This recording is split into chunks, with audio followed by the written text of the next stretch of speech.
Bismillahirrahmanirrahim. Assalamualaikum warahmatullahi wabarakatuh. Dalam kesempatan ini, saya akan menjelaskan rencana pembelajaran semester ataupun biasa kita sebut sebagai RPS, mata kuliah, komunikasi data, dan jaringan komputer. Adapun capaian pembelajaran pada program studi Teknik Informatika, khususnya pada mata kuliah komunikasi data dan jaringan komputer secara umum, pertama, bertakwa kepada Tuhan Yang Maha Esa dan mampu menunjukkan sikap religius, merupakan kompetensi sikap.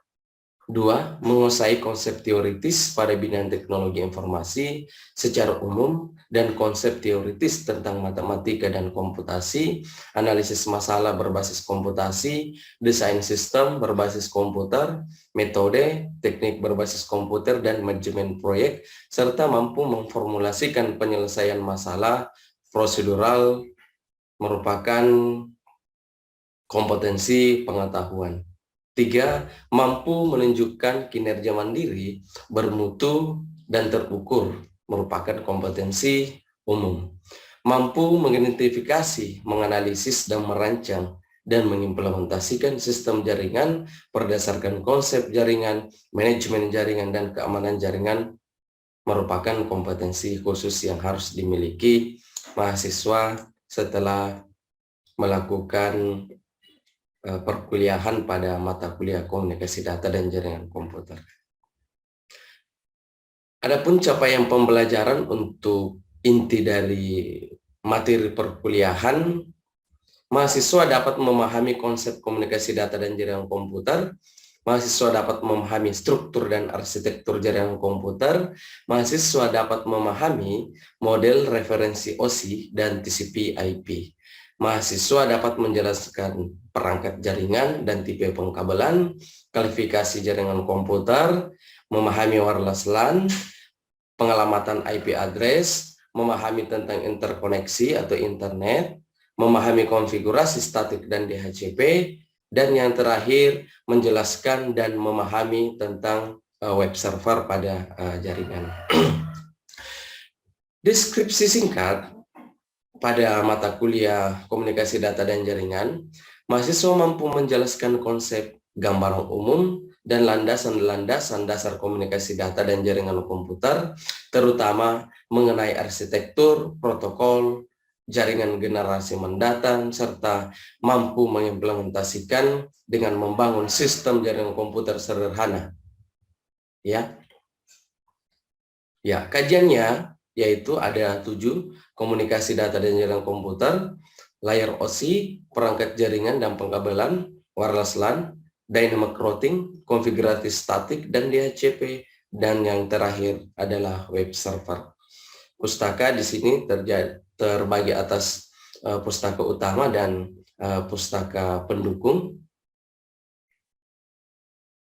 Media pembelajaran yang digunakan wajib kita gunakan aplikasi Cisco Packet Tracer, Genestream, VirtualBox, Mikrotik OS, Linux Server, Windows, ataupun Windows Server, hardware, komputer server, kabel jaringan, router board, switch, dan access point.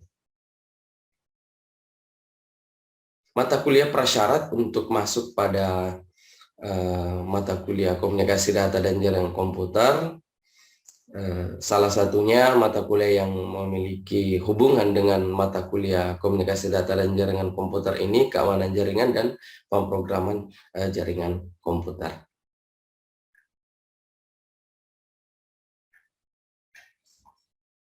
Ya, adapun pada tiap capaian MK, materi pembelajaran bisa dilihat pada minggu pertama sampai minggu ke-16 ya. Jadi ada capaian MK, ada materi pembelajaran, metode dan strategi, asesmen penilaiannya, ada indikator, bentuk, dan bobot. Pada metode dan strategi pembelajaran, di sini kita menggunakan blended learning, biasa juga menggunakan saintifik, demonstrasi, diskusi via daring, ya, ataupun pada TMT, ya, tatap muka terbatas. Jadi di tatap muka terbatas ini karena masih pada masa pandemi, maka kita masih membatasi untuk mahasiswa ke kampus secara bersama-sama. Jadi kita batasi untuk tatap muka terbatas, hanya beberapa mahasiswa yang diperbolehkan ke kampus untuk di masa pandemi ini, ya. Ya, mahasiswa indikatornya kedisiplinan dan keaktifan, bentuknya logika berpikir, kemampuan memecahkan masalah, ya, bobotnya setiap kompetensi dasar atau setiap capaian pembelajaran memiliki bobot sesuai dengan tingkat kesulitan materi, ya. Baik, langsung saja kita membahas. Pada modul 2 kita akan mempelajari mengenai struktur dan arsitektur jaringan komputer. Adapun kompetensi dasarnya mengetahui dan memahami struktur dan arsitektur jaringan komputer. Indikator yang harus dikuasai setelah kita melakukan proses belajar mengajar pada modul 2, mahasiswa harus dapat memahami dan menjelaskan tentang topologi jaringan komputer.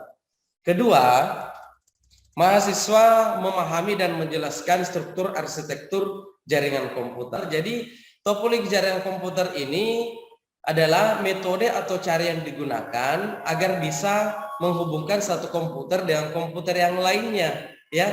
Jadi, bukan hanya dihubungkan lewat kabel secara fisik, tapi bisa juga kita hubungkan menggunakan jaringan net kabel. Suara saya jelas tidak ke sana?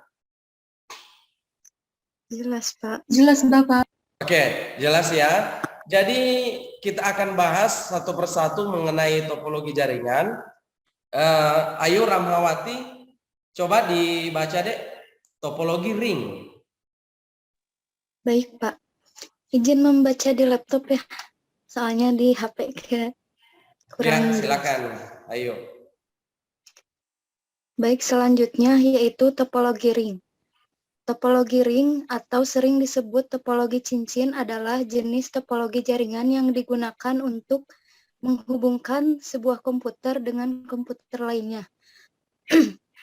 dalam sebuah rangkaian yang berbentuk lingkaran seperti cincin. Umumnya, jenis topologi jaringan ring ini hanya menggunakan LAN card agar masing-masing komputer terkoneksi. Baik, Sulaiman. Kalau yang dari topologi ringnya ini Pak, harusnya satu komputer ini punya dua LAN card karena dia saling terhubung begitu Pak. Jadi dari komputer satu sama komputer satunya. Ya, Sulaiman berapa portnya di situ, port LAN card-nya? Di laptopnya? Kalau di laptop saya cuma satu Pak. Oke, satu. Ya, di laptop saya juga satu. Mungkin yang lain juga ada satu ya, atau ada juga beberapa laptop terbaru yang membutuhkan sambungan tersendiri supaya bisa terhubung dengan jaringan. Jadi khusus untuk topologi ring yang dibaca Ayu Rahmawati tadi, maka kita membutuhkan dua kartu jaringan ya, dua kartu jaringan. Kalau begitu saya lanjut. Itu tadi topologi ring ya. Jadi ada kelebihannya, mungkin Salma, Haya, Amalia bisa membantu saya untuk membacakan kelebihan dari topologi ring. Oke, baik Pak. Jadi di sini ada kelebihan topologi ring, diantaranya yaitu yang pertama, biaya instalasinya murah, lalu performa koneksinya itu cukup baik, lalu proses instalasi dan konfigurasinya itu cukup mudah, dan yang terakhir adalah implementasinya itu mudah dilakukan. Untuk kekurangannya juga, Pak? Boleh? Boleh. Oke, di sini juga ada kekurangan dari topologi ring, diantaranya yaitu yang pertama, jika terjadi masalah atau troubleshooting jaringan ini terbilang rumit, lalu sangat rentan terjadi tabrakan arus data, dan yang terakhir adalah jika salah satu koneksi bermasalah, koneksi pada jaringan akan terputus. Oke, jadi seperti itu kelebihan dari topologi ring ini, biaya instalasinya murah, performa koneksi cukup bagus, proses instalasi dan konfigurasi cukup mudah, implementasinya mudah dilakukan. Hanya saja apabila pada skala besar, kalau hanya 5 komputer itu tetap mudah kalau misalnya ada troubleshootingnya, tapi kalau misalnya sudah banyak sekali komputer, itu akan rumit karena banyak sekali kabel yang digunakan. Paham ya? Bisa dimengerti? Bisa ya? Oke. Nah, kalau begitu saya lanjut lagi. Kita masuk pada topologi bus. Mungkin Fitri bisa membantu saya untuk membaca topologi bus. Baik, Pak. Topologi bus adalah topologi jaringan yang lebih sederhana. Umumnya, topologi jaringan ini dilakukan pada instalasi jaringan berbasis kabel koaksial. Topologi bus menggunakan kabel koaksial pada sepanjang node klien dan konektor. Jenis konektor yang digunakan adalah BNC, terminator, dan TBNC. Oke, makasih Fitri sudah membantu saya membaca topologi bus. Jadi umumnya topologi bus seperti ini. Dia satu garis lurus atau satu kabel sebagai jalur inti komunikasi dan menggunakan kabel koaksial ya. Ada yang pernah lihat kabel koaksial? Salma kira-kira pernah lihat? Siti Maimunah? Iya, Pak. Pernah lihat kabel koaksial? Mungkin pernah, cuma nggak tahu, Pak. Oke, jadi ada tadi suara sumbang entah dari mana yang mengatakan bahwa kabel koaksial itu adalah kabel TV ya. Ya, kalau Anda memperhatikan TV Anda mungkin di rumah, itu ada satu kabel biasanya warna hitam masuk ke TV Anda dari antena. Iya, Coba dipikir, ya dari antena itu masuk ke TV kita. Kalau kita perhatikan core-nya, intinya di situ ada satu kabel tembaga dan ada juga isolasi warna hitam di situ. Terus ada juga selubungnya ya. Terus yang paling ujung pada kabel tersebut dipasangkan konektor BNC ya, yang mana konektor ini digunakan supaya pada saat kita pasang pada TV kita itu bisa terpasang dengan kuat ya. Jadi kabel koaksial ini sudah jarang sekali digunakan untuk jaringan komputer, tapi masih sangat familiar dan sering digunakan untuk kabel antena televisi ya. Sampai di sini paham? Bisa dimengerti tentang topologi bus? Bisa, Pak. Oke, terus Siti Maimunah bisa dibaca kelebihan dan kekurangannya. Baik, Pak. Jadi di sini ada kelebihan topologi bus, diantaranya yaitu 1. Penambahan klien atau workstation baru mudah dilakukan. Yang kedua, mudah digunakan dan sangat sederhana. Yang ketiga, biaya instalasi murah karena kabel yang digunakan sedikit.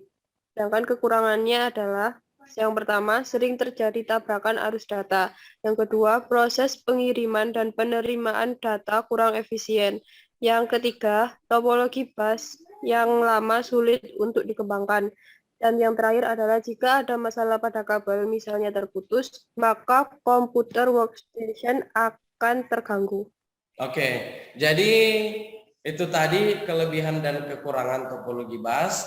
Jadi kekurangannya sebenarnya di sini sangat fatal ya, karena sering terjadi tabrakan data. Kenapa? Karena satu jalur kabel digunakan secara bersama-sama. Jadi kalau misalnya komputer A, komputer B akan mengirim secara bersama-sama, maka dia harus menunggu terlebih dahulu supaya tidak terjadi tabrakan data pada saat proses pengirimannya ya. Seperti itu untuk topologi bus.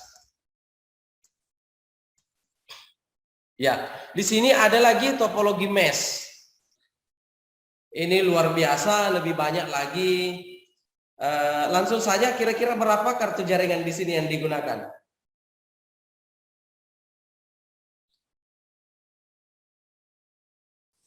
Halo.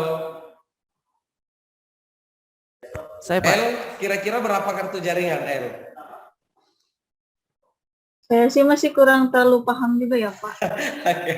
Sulaiman pasti sudah langsung tahu. Berapa Sulaiman? Satu 4, komputer. Pak. 4 Pak. 4, oke, bagus. Jadi L dan yang lain di sini dia menggunakan 4 kartu jaringan. Anda perhatikan saja kabel yang masuk ya. 1, 2, 3, 4. Jadi bukan saja kabel itu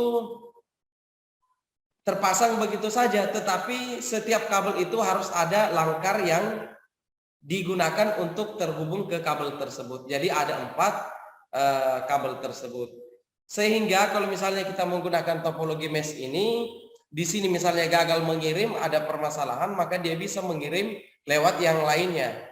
Ya, itu keunggulannya. Saya percepat saja topologi mesh. Hanya saja ini juga jarang kita implementasikan, jarang digunakan karena terlalu banyak kartu jaringan yang digunakan di situ ya, sehingga membutuhkan biaya yang sangat mahal seperti itu.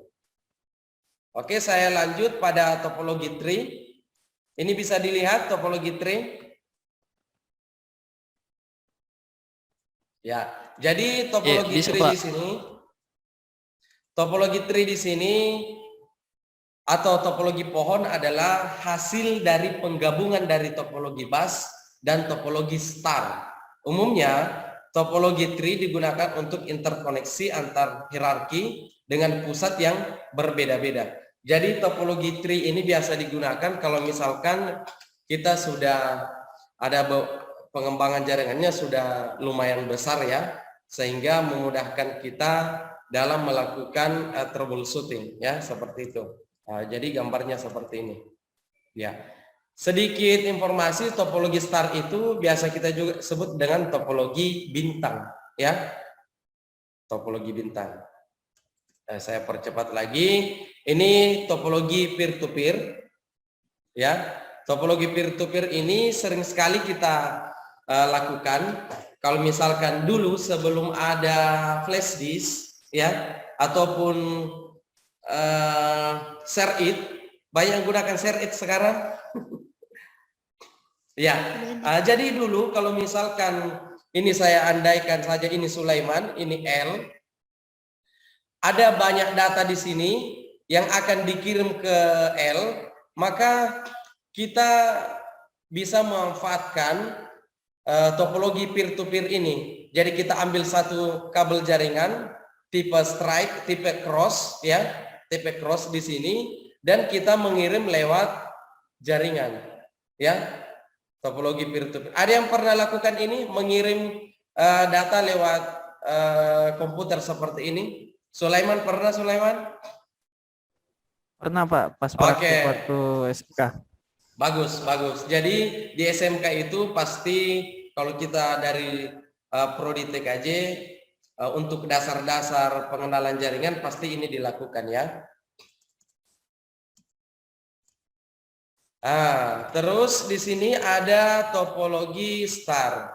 Topologi star inilah yang paling sering kita gunakan dalam internet, dalam membangun jaringan. Topologi star adalah atau disebut sebagai topologi bintang. Topologi jaringan berbentuk bintang di mana umumnya menggunakan hub atau switch untuk koneksi antar klien. Topologi jaringan komputer ini paling sering digunakan saat ini karena memiliki banyak kelebihan ya. Jadi topologi star ini yang paling sering kita gunakan. Ya. Ingat, saya ulangi kembali bahwa topologi yang paling sering kita gunakan saat ini adalah topologi star. Kenapa? Karena jaringan topologi ini tetap berjalan baik meski salah satu komputer klien bermasalah. Tingkat keamanan data pada topologi ini cukup baik. User lebih mudah mendeteksi masalah pada jaringan dan lebih fleksibel. Ya, ya. Ini bisa dilihat tidak? Bisa, Pak. Bisa. Ya, jadi topologi yang Anda lihat sekarang di sini ini adalah topologi star, yang mana di sini ada switch, di sini ada komputer klien. Masing-masing komputer klien ini terhubung dengan satu titik yang kita sebut sebagai switch. Ini ada hub di sini. Jadi ada hub, ada switch. Sebenarnya switch dengan hub itu fungsinya sama, hanya saja switch ini adalah teknologi terbaru yang lebih mudah dan lebih cepat dalam proses pengiriman data, ya, seperti itu. Ya, sebenarnya ini bisa kita simulasikan.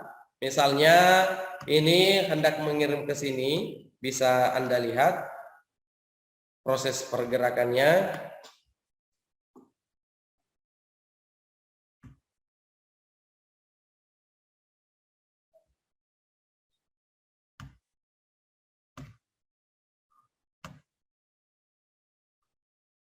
Ya, ini coba kita simulasikan proses pengiriman datanya.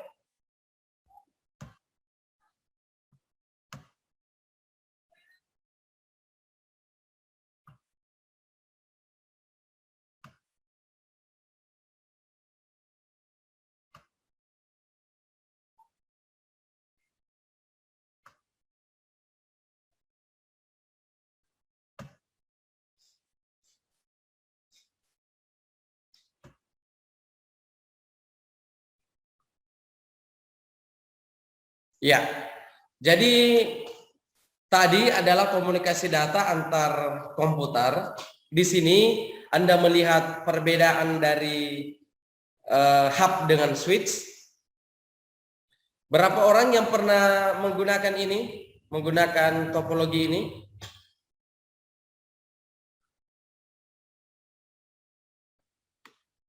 Ada? Pernah, Pak. Ya. Tolong coba ini di foto. Ini di foto atau di screenshot.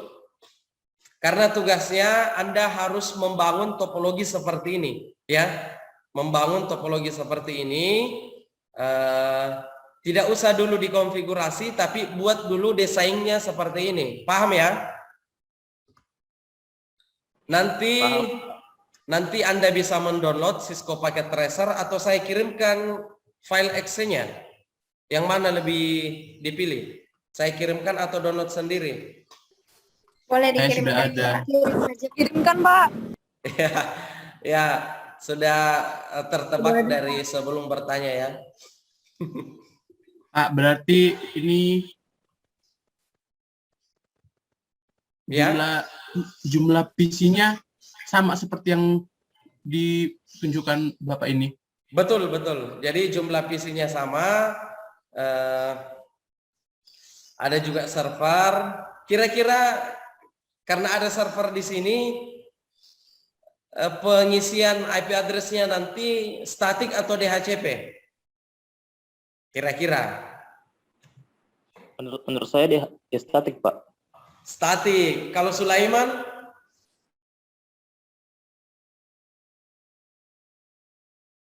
Kira-kira Sulaiman pemberian IP address-nya kalau ada server di sini statik atau DHCP ke klien? Lebih enaknya tuh lebih kalau banyak begini Pak, lebih enak pakai DHCP Pak, karena kita tidak capek-capek lagi men-setting.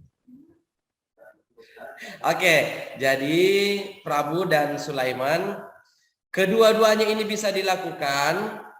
Betul yang dikatakan Sulaiman bahwa dengan adanya server, maka lebih mudah kalau kita menghubungkan lewat DHCP klien, pemberian IP address-nya, karena kita tidak usah lagi mengetikkan satu persatu IP pada komputer, ya. Tinggal mengaktifkan fitur DHCP klien pada desktop komputer klien, maka dia akan mendapatkan IP secara otomatis apabila servernya sudah di setting. Begitu ya. Ini sudah di foto, L. Sudah ada di grup ya? Sudah saya screenshot Pak, tapi belum saya kirimkan grup. Oke, sudah di screenshot ya. Saya kembali ke materi kita. Jadi itu sekedar tugas nanti kita bahas bersama bagaimana pengisiannya, bagaimana konfigurasinya sehingga bisa berhasil, ya.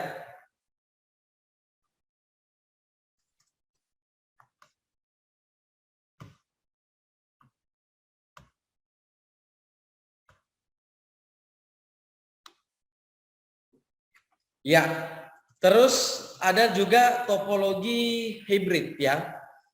Ya, dari kata hibrid kira-kira apa itu hibrid? Gabungan. Gabungan, oke. Jadi topologi hibrid adalah gabungan dari beberapa topologi yang berbeda bentuk jaringan baru. Dengan kata lain, jika ada dua atau lebih topologi yang berbeda terhubung dalam satu jaringan, maka topologi jaringan tersebut akan membentuk topologi hibrid ya. Kalau di sini Anda lihat, di sini topologi ring ya. Ini topologi apa, adik-adik?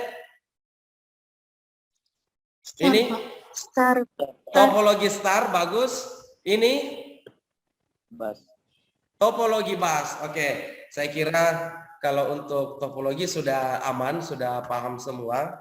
Jadi kalau misalkan nanti saya minta di Cisco pakai tracer, saya minta untuk membangun salah satu topologi, tidak ada lagi masalah. Nah, coba misalnya Salma, coba buat topologi star, maka secepat kilat harus selesai topologi starnya. Ya, seperti itu. Ya, saya kira sampai di situ untuk topologi. Nanti kita masuk pada struktur dan arsitektur jaringan komputer. Ya, sebenarnya tidak terlalu jauh beda. Jadi kita fokus di topologi. Tadi ada token ring, ada topologi tree, ada topologi bus, ada topologi star, ada topologi apa lagi? Hybrid. Hybrid ya.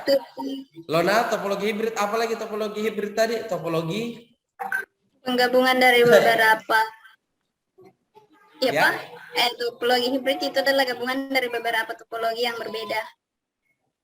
Oke. Contohnya tadi itu yang 3 topologi star, bus, sama cincin.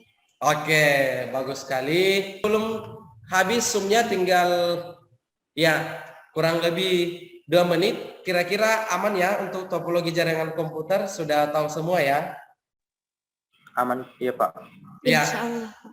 supaya lebih ini juga, supaya lebih bisa dipahami, tolong kita download materinya. Ya, oke, baik. Saya kira cukup untuk materi kita hari ini mengenai topologi jaringan komputer. Nanti akan ada juga Prabu pembahasan mengenai jenis-jenis jaringan berdasarkan jangkauannya. Yang disebut Prabu tadi ada MAN, ada WAN, ada LAN, ada PAN, ada intranet, ada internet, ya. Itu nanti kita akan bahas bersama.